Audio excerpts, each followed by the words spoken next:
Muling pinatunayan ng Revitalized Police sa Barangay o RPSB team ng Tubo ang pagbibigay ng manpower support para sa konstruksyon ng stone masonry retaining wall sa loob ng Dilong Elementary School nito lamang Hunyo kamakailan. Ang aktibidad ay sinagawa bilang tugon ng kahilingan ng pamunuan ng nasabing paaralan.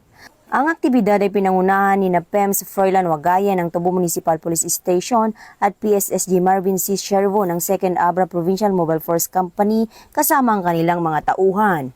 Layunin ng proyektong ito na maiwasan ang pagguho ng lupa, mapatatag ang bahagi ng paaralan na nasa dalisdis at higit na mapangalagaan ang kaligtasan ng mga mag-aaral, guro at iba pang stakeholder.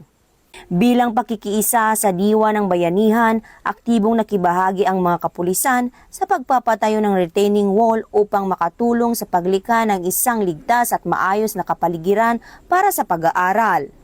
Ipinapakita rin ng aktibidad ang patuloy ng pagpapalakas ng ugnayan sa pagitan ng kapulisan at ng komunidad, kasabay ng pagpapamalas ng dedikasyon ng PNP sa pagbibigay ng mabilis, tapat at nararamdaman ng serbisyo sa bawat mamamayan.